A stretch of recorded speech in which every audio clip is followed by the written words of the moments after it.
ಬೆಂಗಳೂರಿನ ಹೆಬ್ಬಗೋಡಿಯಲ್ಲಿ rave party ಪ್ರಕರಣ ನಾನೊಬ್ಳು ನಟಿ ಅಂತಾನೆ ಹೇಳ್ಕೊಂಡು ಲಾಕ್ ಆದ್ರ ತೆಲುಗು ಆಕ್ಟರ್ ಹೇಮಾ ಅನ್ನುವಂತ ಪ್ರಶ್ನೆ ಕಾಡ್ತಾ ಇದೆ. ಈಕೆ ಸಿಕ್ಕಾಪಟ್ಟೆ ಹೈಡ್ರಾಮಾ ಮಾಡಿದ್ರು ಈ ಒಂದು ಪ್ರಕರಣದಲ್ಲಿ. ಯಾರಿಗೂ ಗೊತ್ತಿರಲಿಲ್ಲ ಈಕೆ ನಟಿ ಅಂತ ಆ ತಕ್ಷಣಕ್ಕೆ.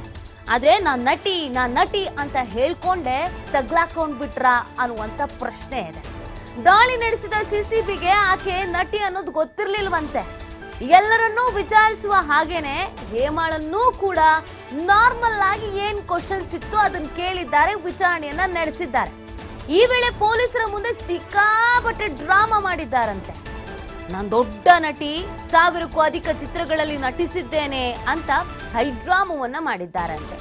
ನಟಿ ಆದ್ರೇನು, ಯಾರಾದ್ರೇನು, ತಪ್ಪು ಮಾಡಿದ್ರೆ ಶಿಕ್ಷೆ ಆಗ್ಲೇಬೇಕು. ಯಾವ ಪಾರ್ಟಿಯಲ್ಲಿ ಭಾಗಿಯಾಗ್ತಾರೆ, ಅಲ್ಲಿ ಏನೇನ್ ಇರುತ್ತೆ ಅನ್ನೋದಕ್ಕೆ ಮೈ ಮೇಲೆಲ್ಲ ಕಣ್ಣಿರ್ಬೇಕು.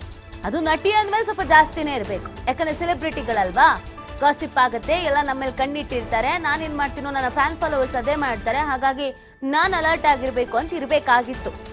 ಆದ್ರೆ ಈಕೆ ತಪ್ಪಿಸಿಕೊಳ್ಳುವಂತ ಬರದಲ್ಲಿ ಈಕೆ ಯಾರು ಅಂತಾನೆ ಅಧಿಕಾರಿಗಳಿಗೆ ಗೊತ್ತಿರಲಿಲ್ಲ. ಎಲ್ಲರನ್ನ ವಿಚಾರಣೆ ಮಾಡಿದ ಹಾಗೆ ಈಕೆಯನ್ನು ವಿಚಾರಣೆ ಮಾಡಲಾಗಿತ್ತು. ಅದೇ ನಾನು ನಟಿ ಅಂತ ಹೇಳ್ಕೊಂಡೆ ತಗ್ಲಾಕೊಂಡಂಗೆ ಕಾಣಿಸ್ತಾ ಇದೆ. ಇನ್ನೂ ಒಂದು ಡ್ರಾಮಾ ಅಂದ್ರೆ ವಿಡಿಯೋ ಮಾಡಿತ್ತು. ನಾನು ಎಲ್ಲೂ ಹೋಗಿಲ್ಲ, ನಾನಿಲ್ಲಿ ಹೈದರಾಬಾದಲ್ಲಿ ಆರಾಮಾಗಿದ್ದೀನಿ, ಕೂಲ್ ಆಗಿದ್ದೀನಿ ಅಂತ ಹೇಳಿದ್ದು. ಅದು ಕೂಡ ಸಿಕ್ಕಾಪಟ್ಟೆ ಚರ್ಚೆ ಆಗಿತ್ತು. ಒಮ್ಮೆ ಈಕೆಗೆ ಆ ಪಾರ್ಟಿಯಲ್ಲಿ ಇದ್ದಿದ್ದು ಅಂತ, ಇನ್ನೊಮ್ಮೆ ಈಕೆ ಅಲ್ಲ ಅಂತ ಟ್ವಿಸ್ಟ್ ಮೇಲೆ ಟ್ವಿಸ್ಟ್ ಇತ್ತು. ಪ್ರಕರಣದ ಹಾದಿ ತಪ್ಪಿಸೋ ಕೆಲಸವನ್ನ ಕೂಡ ಒಂದು ಲೆಕ್ಕದಲ್ಲಿ ಮಾಡಿದ್ರು. ಯಾಕಂದ್ರೆ ಆ ಪಾರ್ಟಿಯಲ್ಲಿ ನಾನು ಇರಲೇ ಇಲ್ಲ ಅಂತ ವಿಡಿಯೋ ಮಾಡಿಬಿಟ್ಟಿದ್ರು. ಸೊ ಹಾಗಾಗಿ ಈಕೆ ಇದ್ಲೋ ಇಲ್ವಾ ಅನ್ನುವಂಥ ಪ್ರಶ್ನೆ ಇತ್ತು. ಈ ಹೇಮಾ ನಾರ್ಮಲ್ ಆಗಿ ಇದ್ದಿದ್ರೆ ಮೇ ಬಿ ಇಷ್ಟ್ರ ಮಟ್ಟಿಗೆ ಸುದ್ದಿನೂ ಆಗ್ತಾ ಇರಲಿಲ್ಲ ಅಂತ ಅನ್ಸುತ್ತೆ, ಅಥವಾ ಈಕೆ ತಗ್ಲಾಕೊಂಡ್ತಾನೂ ಇರಲಿಲ್ಲ ಅನ್ಸುತ್ತೆ. ಯಾವಾಗ ಓವರ್ ಆಕ್ಟಿಂಗ್ ಮಾಡೋಕೆ ಶುರು ಮಾಡಿದ್ರೋ ಆಗನೇ ಡೌಟು ಬಂದಿದ್ದು ಮತ್ತು ಈ ಪ್ರಕರಣದಲ್ಲಿ ಈಕೆಯ ಹೆಸರು ಜಾಸ್ತಿ ಪ್ರಸ್ತಾಪ ಆಗಿತ್ತು. ಸೊ ಹಾಗಾಗಿ ಈಕೆ ಮೊದಲು ನಾರ್ಮಲ್ ಆಗಿ ಕೇಳಿದಂತೆ ಎಲ್ಲ ಕ್ವಶನ್ಸ್ಗೆ ಆನ್ಸರ್ ಮಾಡಿದ್ರೆ ಸಮಸ್ಯೆ ಆಗ್ತಿರ್ಲಿಲ್ಲ.